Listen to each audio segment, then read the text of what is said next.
Sunday in Advent. In Unity, we only occasionally celebrate Advent to join in our traditional Christian roots. The Christian story of Christmas.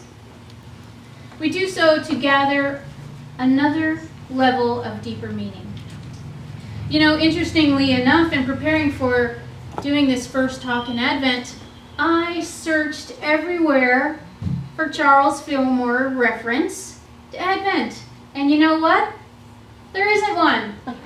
Not in the revealing word, not in the mysteries of Genesis. Shocking. All of my Advent resources are from the more traditional faiths. Fancy that.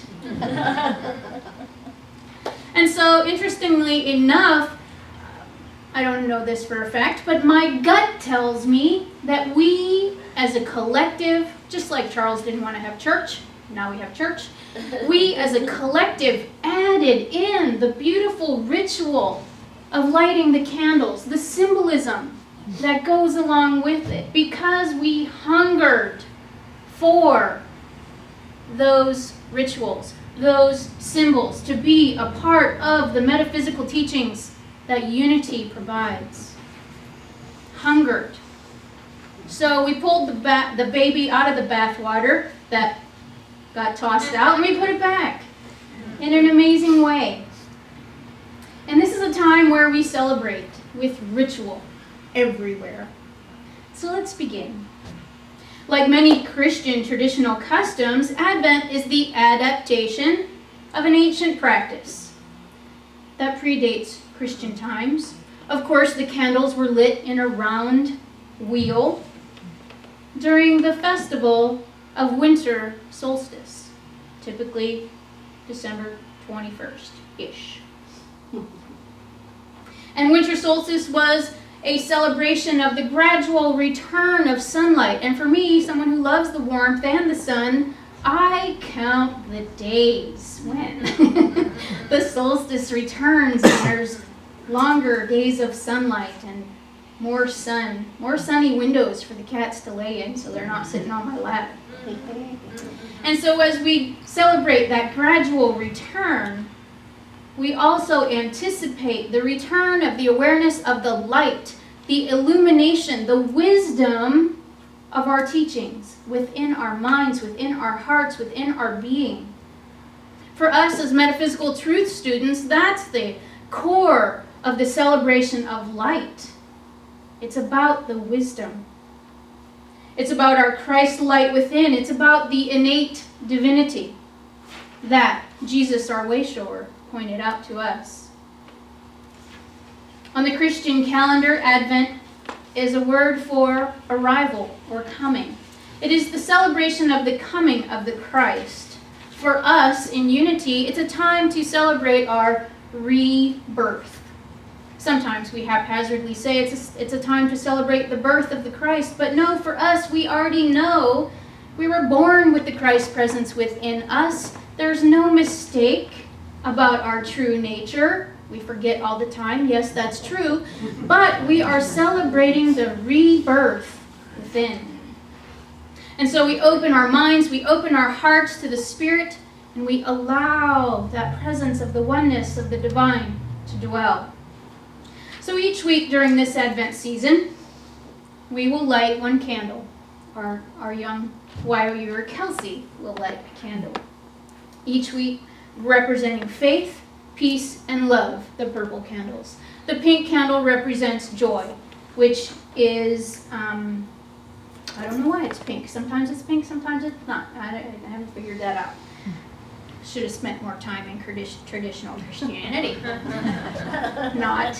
Okay. Yeah. So, and then on Christmas Eve, we celebrate the white candle for the birth of Jesus.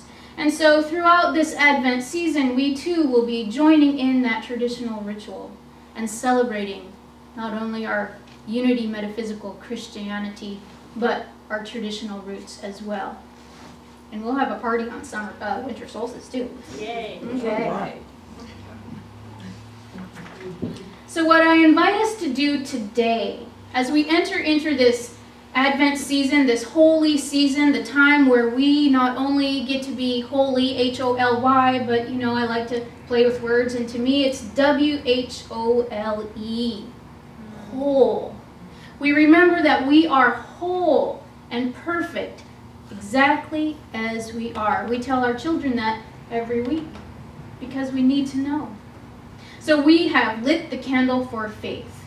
And I invite you to light the candle of faith deep within your soul, to awaken that quality, to prepare yourself for that conscious connection of faith. So, what is faith? Pop quiz. Faith is a power within our soul. It comes from the potency of the divine idea of faith in the universal mind, God mind. We all have faith. It's one of our 12 powers. It's what Charles Fillmore would call a spiritual faculty. We were each born with the power of faith within us. And we use our power of faith all the time.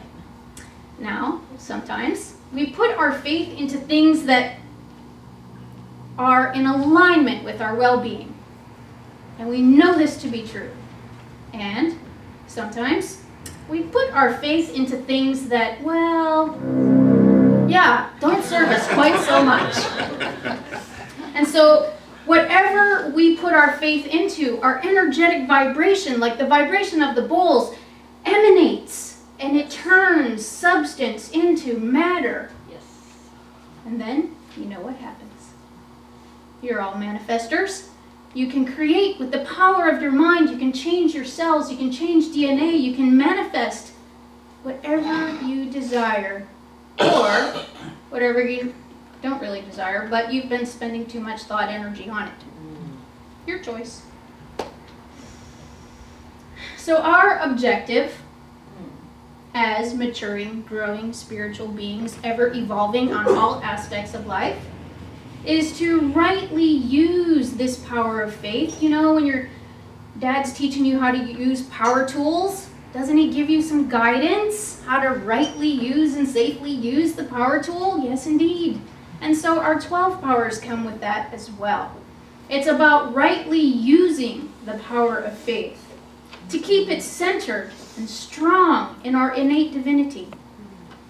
There's a classic holiday film called It's a Wonderful Life. This story depicts the ebbs and flows of faith through this one person's evolution, George Bailey. You all know and love George Bailey, I'm sure. He was a happy-go-lucky kind of guy, and he always trusted in knowing that he would do the right thing to do at any given time.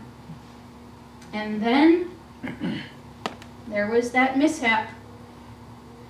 Uncle Billy lost $8,000 and life turned sour. He knew that something bad was going to happen. His faith was now firmly planted in fear. Yes, he knew someone was going to go to jail. Fear is just faith in the wrong direction. Yeah, it's the same energy. It's the flip side to that coin. And so, if we can flip that coin in our hands, we can also flip it over in our lives. Not quite as easily, but if we put effort into it, and we trust in the one power, one presence within our lives, and use faith rightly, with our highest, best outcome in mind, it'll happen. The whole universe will conspire to do your good.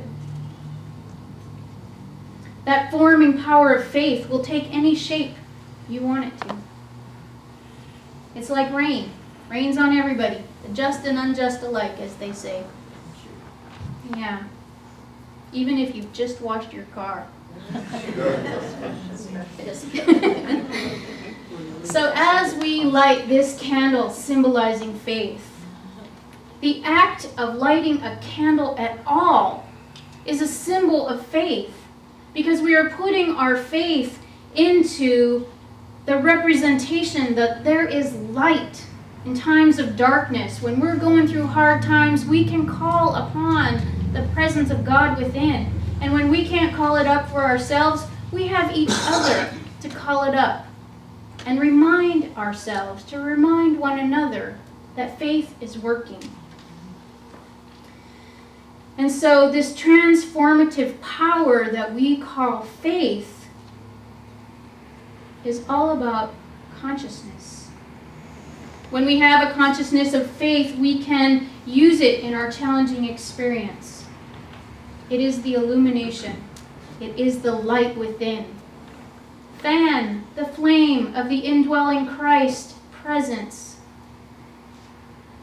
When you walk around in the world, you sometimes have to protect the flame from the breeze. You must do the same with the light within. Because there's some strong winds out there, have you noticed? Yes. So the potential that we have when we do that increases. The probability for success that we have increases. Where we stand expands, blossoms, grows, becomes more abundant, prosperous, healthy. There are so many wonderful things. So knowing that the belief that with God all things are possible, we are embedded with that knowledge. And when we know this, believing in things seen, unseen, knowing the assurance that it is possible, the eggshell of darkness cracks and the light from our Christ light within illumines the activities of our life.